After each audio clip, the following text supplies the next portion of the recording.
क्या हम OSINT website खुद का बना सकते हैं, वो भी टर्मक्स से। अब मैं टर्मक्स का नाम क्यों ले रहा हूँ, क्योंकि आप लोगों की डिमांडिंग वीडियो है। मैं 1 मिनट आपको पोल दिखाया था, यहाँ पे देखो सबसे ज्यादा वोट किस में आया है, टर्मक्स में। यहाँ पे आप देखो टर्मक्स में 58% वोट आया, बाद बाकी सब में कम है। अब इसको हम कैसे क्या करेंगे, सारा कुछ वीडियो में देखना। अगर वीडियो अच्छा लगे तो चैनल को सब्सक्राइब जरूर करना और वीडियो को भी लाइक कर देना और एक प्यारा सा कमेंट कर देना। हम यूज़ करने वाला है पाइथन कोड, जो पूरा पाइथन बेस में है। इसमें एपीआई, हमारा लोगो, आइकॉन का लिंक, हमारा सारा नाम एकदम गवर्नमेंट ऑफिशियल की तरह है, जिसका यूज़ है cyber security and education purpose. आप लोग यूज़ कर सकते हो इसको। हम डाउनलोड में एक बात मैं आप लोगों को क्लियर कर देता हूँ, हम जब भी कोड रन कर रहे हैं तो डाउनलोड में पेस्ट करके हमारा कमांड क्या आता है, C D storage C D downloads Python अनेस डॉट पी वाई। बट इस बार हम ऐसा नहीं कुछ करेंगे, इस बार हम कुछ अलग तरीके से कोड को रन करेंगे। सीधा कोड को, जितना कोड है ना, सबको टर्मक्स के अंदर पेस्ट करेंगे और वहाँ से हम रन करेंगे।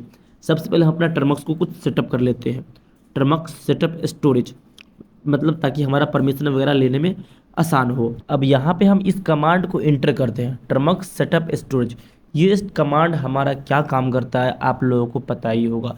ये कमांड हमारा टर्मक्स का फाइल का एक्सेस लेता है, ताकि आप वहाँ से कोड इजीली यहाँ पे रन कर सकते हो। अब टर्मक्स के अंदर हमें एपीटी को अपडेट और एपीटी को अपग्रेड करना है। आप PKC update and PKC upgrade ये भी कर सकते हो, लेकिन हम APT update and APT upgrade करेंगे। तो हमारा पहला कमांड क्या है, एपीटी अपडेट। देन ये अपडेट होने के बाद आपको एपीटी अपग्रेड कमांड को इंटर करना है। ये इंटर करने के बाद कंटिन्यू में वाई और एन आएगा। वाई मतलब यस, एन मतलब नो। तो वाई दे के इंटर करना है। इसका मतलब ये है कि आप अपने टर्मक्स के अंदर एपीटी को अपग्रेड कर रहे हो और अपग्रेडिंग फाइल भी आपके टर्मक्स में सेव होगा। उसके बाद हम इंस्टॉल करेंगे टर्मक्स में पाइथन। अब पाइथन क्यों इंस्टॉल करना है आपको पता ही है, क्योंकि कोड जो हमारा बेस है पाइथन बेस है। हम पीएचपी भी इंस्टॉल कर सकते हैं, लेकिन ऐसा नहीं, क्योंकि हमारा जो कोड है पाइथन बेस में है। सेम वही PKG install Python, then inter. उसके बाद आपके टर्मक्स के अंदर पाइथन कोड इंस्टॉल हो जाएगा। तो यहाँ पे थोड़ा बहुत टाइम लग सकता है, क्योंकि आपके इंटरनेट की स्पीड के अकॉर्डिंग यहाँ पे पाइथन आपके इंस्टॉल होगा।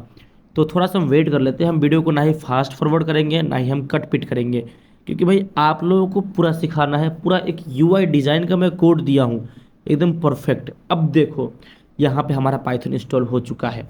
अब हम क्या करेंगे, जब भी हम कुछ करते हैं सबसे पहले उस कोड का हमारे एरर फिक्स करना होता है। आप मेरे बैकएंड वाला वीडियो देख लेना कि हम कोई भी कोड में पहले एरर फिक्स करते हैं, तब जाके वो हमारा कोड रन होता है। हर एक कोड में वो एरर आता है। तो पहले हम कोड पेस्ट करना आपको सिखाएंगे कि हम टर्मक्स में कैसे कोड पेस्ट करेंगे, ठीक है। तो यहाँ पे आएगा नैनो अनीस डॉट पी वाई। इसमें हम C D storage C D downloads Python अनीस डॉट पी वाई नहीं डालेंगे। हम सीधा कोड के अंदर मतलब टर्मक्स के अंदर कोड को पेस्ट करेंगे। यहाँ पे ये देखो, सीधा तो आपके पास जो भी कोड है, कहीं भी कोड हो, ठीक है, उसको कॉपी कर लो। ये देखो सारा कोड को हम एक साथ कॉपी करेंगे यहाँ पे। देन टर्मक्स में यहाँ से हम डिलीट कर देते हैं, ताकि हमारे यहाँ से लेना देना नहीं है, ना ही हम C D storage C D downloads करके हम इंस्टॉल करेंगे। अब यहाँ पे हम सिंपल कोड को पेस्ट कर देते हैं, पूरा का पूरा कोड को। यहाँ पे देखो, कभी अगर भाई ऐसे बहुत सारे लोगों को पता भी होगा और नहीं भी पता होगा कि ऐसे भी कोड रन होता है। देन अब इस कोड को मतलब पेस्ट सेव करने के लिए यहाँ पे देखो कंट्रोल है ना, सी से कंट्रोल, यहाँ पे देखो सी, एक्स एंड वाई दे के इंटर करो। ये हमारे टर्मक्स के अंदर कोड सेव हो गया है। अब इसको रन करने के लिए क्या करना पड़ेगा, पाइथन अनीस डॉट पी वाई, मतलब ये अनीस जो है ना फोल्डर है, टर्मक्स के अंदर एक फोल्डर बन गया है, वो आप ढूंढ लेना, मिल जाएगा डाटाबेस में। इससे पहले देखो ये एरर आ गया, मतलब इसको इंस्टॉल करने के लिए बोल रहा है पिप इंस्टॉल फ्लैग। क्योंकि भाई आपको पता ही है कि आपने हमारे पिछले वीडियो में देखा होगा या फिर कहीं भी देखा होगा कि हमें इंटर करना पड़ता है, पहले उसका एरर को फिक्स करना पड़ता है। तो पिप इंस्टॉल फ्लैग, थोड़ा बहुत टाइम लगेगा, 1 मिनट रुक जाओ।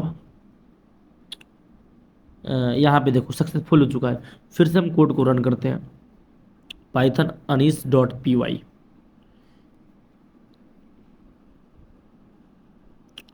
यहाँ पे देखो रिक्वेस्ट, फिर हमें कमांड इंस्टॉल करना पड़ेगा इसका, पिप इंस्टॉल रिक्वेस्ट।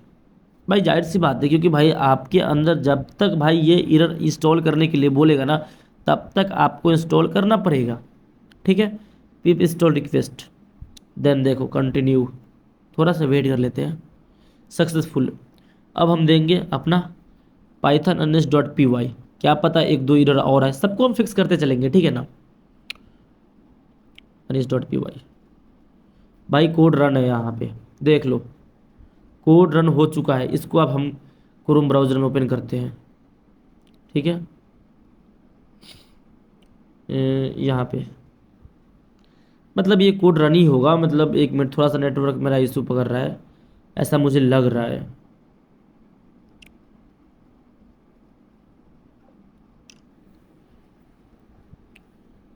एक मिनट, इसको हम फिर से हम करते हैं, रुक जाओ।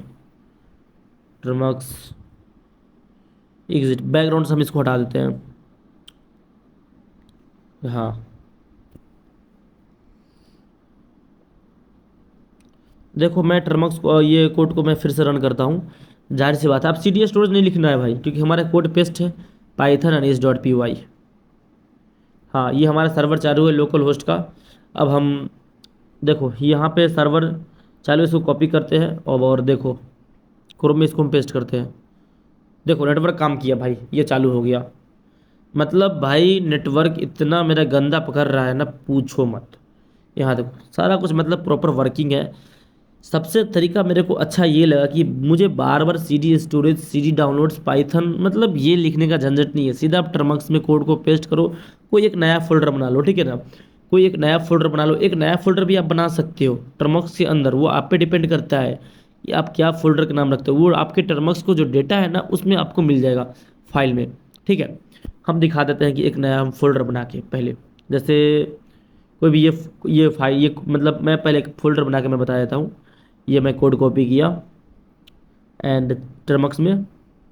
इस बार हमारा अनिस.py था ना, इस बार देखो हम दूसरा एक फोल्डर बनाएंगे जो bot.py नाम से, नैनो एंड bot.py, ये हमारा फोल्डर नेम हो गया। हमें एमटी ओपन करने की कोई दिक्कत नहीं है, मतलब कोई ज़रूरत नहीं है। यहाँ पे देखो कोड पेस्ट डैंड कंट्रोल XY सेव। अब भाई कोड को रन करो, एक बार एग्जिट कर दो, कोई मतलब नहीं है भाई, कोई मतलब नहीं है, ठीक है ना। सी डी स्टोरेज लिखने का, ऐसे बहुत सारे न्यू यूज़र है जिसको पता नहीं होगा। पाइथन bot.py भाई कोड रन है तुम्हारा, यहाँ पे देखो। तो भाई इस तरीके से तुम लोग कोड को रन कर सकते हो टर्मक्स के अंदर, वो भी लोकल होस्ट पे। C D storage, C D downloads, Python अनिस.py ये वर्क नहीं करेगा। क्योंकि वर्क क्यों नहीं करेगा, क्योंकि तुम्हारे डाउनलोड्स फोल्डर में कोई ऐसा फाइल नहीं है जिसका ये एक्सेस लेगा यहाँ से।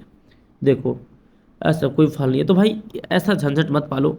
आराम से टर्मक्स में मल्टीपल फोल्डर बनाओ, मल्टीपल, जब मर्जी तब रन करो, लेकिन फोल्डर का नाम तुम याद कर रखना। मिलते हैं नेक्स्ट वीडियो में।